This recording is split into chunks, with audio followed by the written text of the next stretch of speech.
Today in Photoshop, I'm going to show you how to apply some text effects just to kind of make your text stand out a little bit more. And we're going to apply some blurs, go into the blur gallery and do a few little tricks. So let's get started. All right, so as you can see here on screen, I've got my layers panel kind of docked separately from my other panels. That's just my personal preference because I know I always end up working with a ton of layers and it's a little easier for me to see.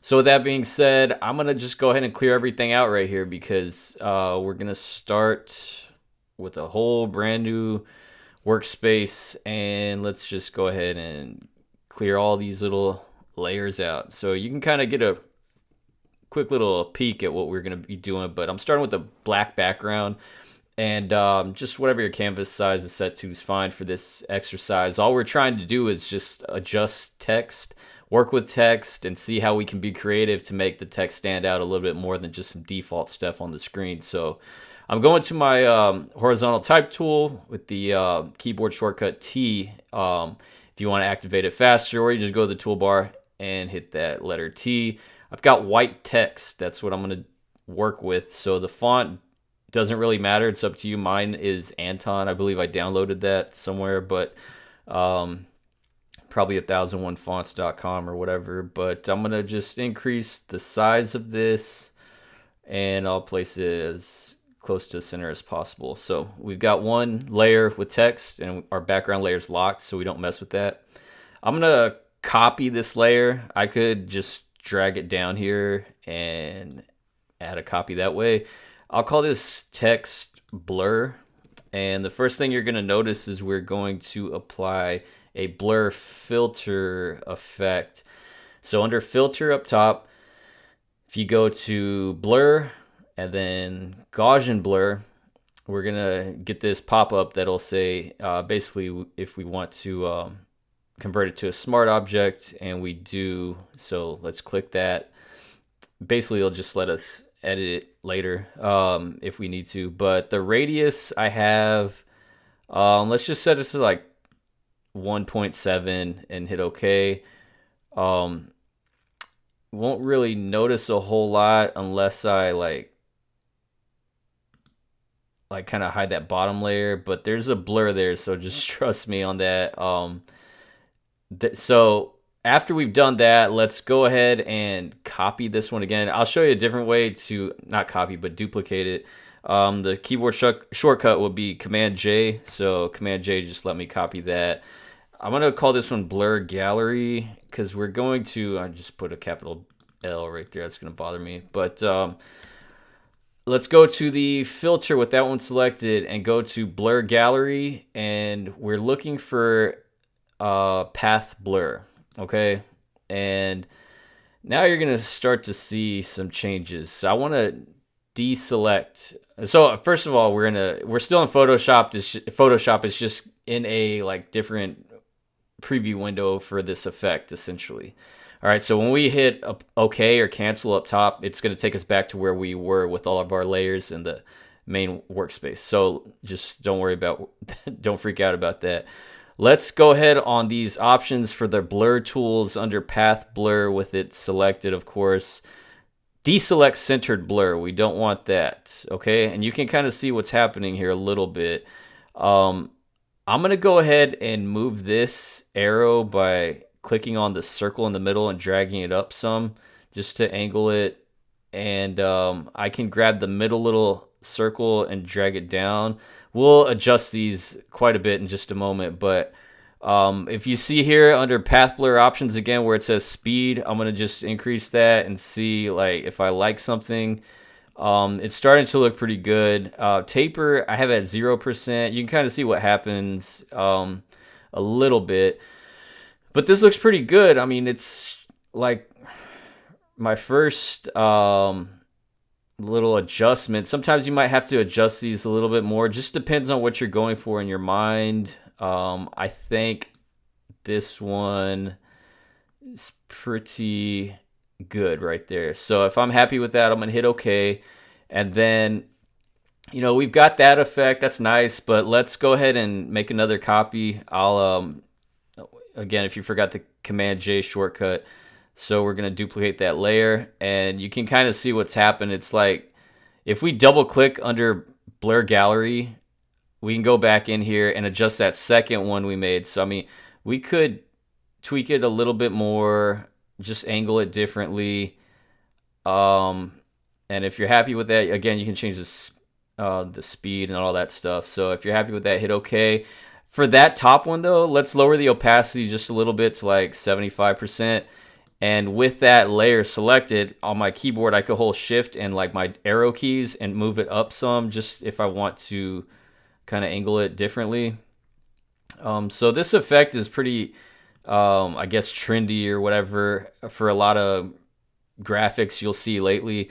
One additional thing we can do is put a gradient map on this above on everything. So let's go down here to our adjustment layer, and we're gonna go all the way down, scroll all the way down till you see gradient map. And when you see gradient map pop up, what you're gonna notice under my properties right here, for you it's probably, if yours is not docked the way mine is, it's probably like right above it. But if I click this drop down, I have a whole bunch of different gradient map options, but I have this one called Chroma Fusion V1 I downloaded somewhere online. But if I click on that, you can kind of see like the gradient map applying to everything underneath it. So literally the background all the way through all these texts and blur layers and all that stuff. You can see me just like messing around with different color options. If there's something I like, I can stick with. That one's pretty cool, but I think I'm going to go with this one. And if you want to emulate this look, I've just clicked on the gradient right there. So you can maybe try to copy that if you don't have the exact one for that gradient map. And, you know, it's pretty straightforward. You know how to make gradients probably if you're watching this by now. So just try to find those colors and match them if you like that. But if not, just experiment on your own and see what you come up with. So we've got that, and it looks pretty custom, but the text itself could be changed. And I believe it would probably look cooler if we added like grain to this, so, or noise. So let's go ahead and go to our, once again, sorry, the bottom here, fill or adjustment layer. We want to go ahead and create a solid color new layer, and let's just make it black right now. And this is above everything, so don't worry, it'll all make sense in just a second. It's covering everything, but everything's still there. So with that layer, that color fill layer selected, let's go up to filter, and then we're going to go to noise, and then let's click on add noise. So filter, noise, add noise, and we'll convert it to a smart object once again if it asks you. And you can play around with the slider. I'm going to just kind of make it subtle and have it Gaussian, monochromatic. If it's not monochromatic, it's going to basically be color almost. So just hit OK. What we want to do to apply this to our little affected text is go to normal, and then just go down to your blend modes, and you can kind of see, I think color dodge is pretty cool. That's pretty good, but like overlay is good, soft light. I think some of these work well, and obviously you can see some are just, you know, garbage, but for garbage for this effect. They all serve their own purpose, but for what we're going for, I believe color dodge would do the trick for me. Now, the text itself is still white. It's at the bottom. I kind of don't like it white. It's basic. So let's make a copy of it, which I just did. And I'm going to click, hold, and drag above all my other layers. All right.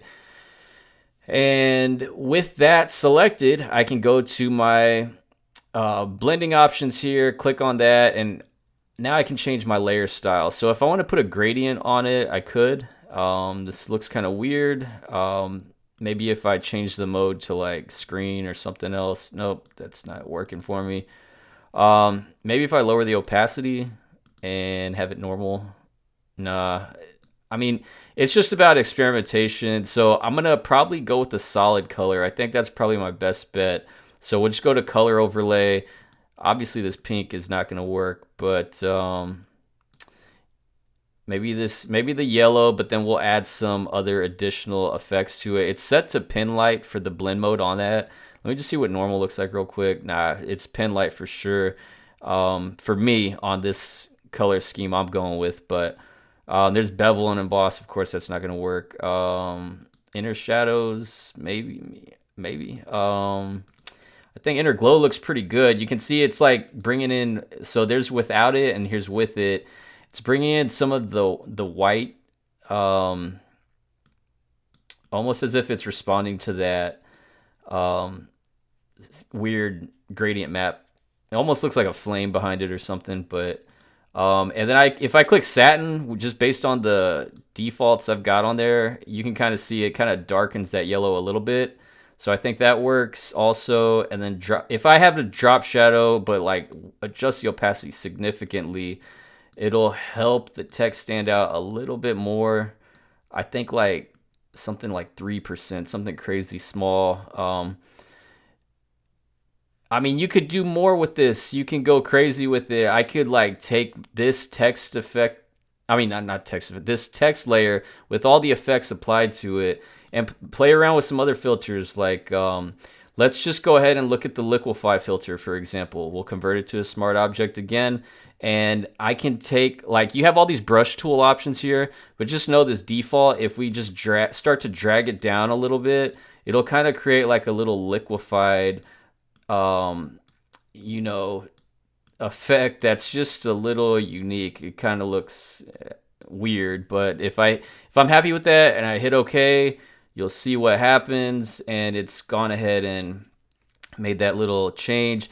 We can still, I think it should be blurred also. I think maybe if we add another blur on top of that, it'll kind of, you know what? Let's like copy that or duplicate that layer, and the top one, oops, let me get out of that smart object. That's what happens if you have a smart object and you double click within it, you go within that smart object. But I'm gonna go ahead and just apply a Gaussian blur, and you'll kind of see it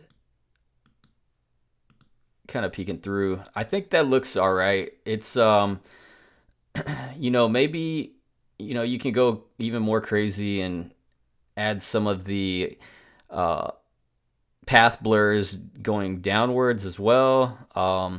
It's just a matter of repetition. I just have the path blur going up because I had no plans at all on using the liquify effect, but it's just a matter of taking your text or taking whatever object you're working with and starting to explore your different filters, because there's a ton of them. And it's all about your creativity. So again, I could go to my blur gallery, go to my path blur, and see if I, have any, desire to change this. And I think, it kind of could benefit from a little bit of that path blur effect. Or you could try the other effects that are blur, like iris blur, field blur, tilt shift, etc., etc. But, just experiment with the stuff and become familiar with what you can do in the application, because that's the name of the game. And that was just messing around, customizing some text real quick. So hope you enjoyed that tutorial. Again, you can see just a simple thing like this. If I was working on a project that, had a ton of layers, this is already getting a little cluttered. So I could select that top one, go down to my bottommost text layer, and then hold shift and click. So all those are selected, and I can create a new group by clicking on this folder, and it's going to have everything within that. So I can change this to like text folder, whatever. And all of the stuff is within it. It's just buried in that folder. So if you continue to work on a file like this, if you continue to work on something like this, and you want to nudge things over, or you want to like shrink things really fast, it's going to take a second to render that out, but you can do that with that folder. So with everything within that folder, it's a lot easier to manipulate. But I think you can see also with the noise that I created, it almost creates like a sparkle effect, but noise is not always bad. So that's one example of it being to your advantage, just making things stand out a little bit more. All right, so experiment with it, have fun. I'll see you on the next one. Peace.